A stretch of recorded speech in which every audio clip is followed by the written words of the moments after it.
Hey, welcome back everyone to another video from WEBA. Today we are diving into a problem a lot of people face. Your smartwatch don't turn on or charge. Well, cover the most common reason why that happens and of course how to fix it. Let's jump right in.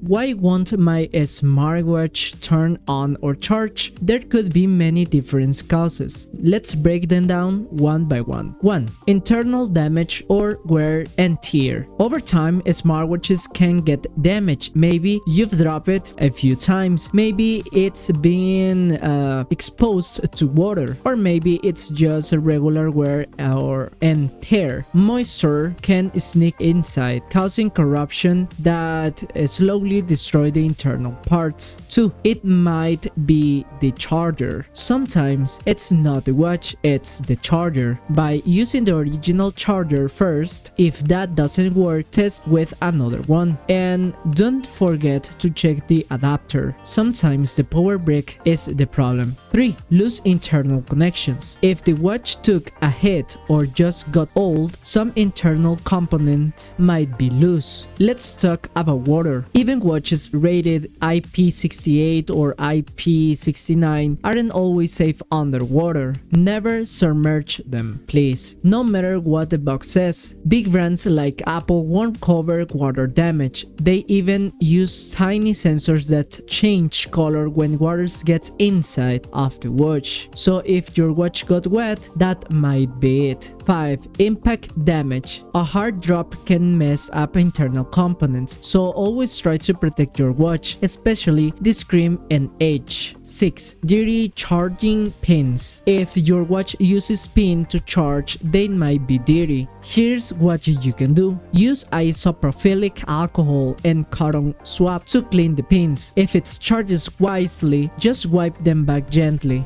You can also use a pencil eraser to rub off any grease or grime. Sometimes a simple cleaning is all it needs. It's still not working? If it's a branded smartwatch like Apple, Xiaomi or Samsung, contact their support to go to an official service center. If it's a generic unbranded model, take it to a local tech repair shop. Most smartphone repair people also handle smartwatches. Maybe it's just done. Let's be real. If your smartwatch was a low-cost model and it's been around 5 or 6 months, it might just reach the end of its life. In that case, maybe it's time to replace it with something a little more durable. And that is all for today's video. Now you know the main reasons why your smartwatch might not turn on or charge and what you can do about. If this video helps you out, drop a comment, leave a like, and share it with someone who might need it too. Thanks for watching and I will see you in the next one. Bye bye.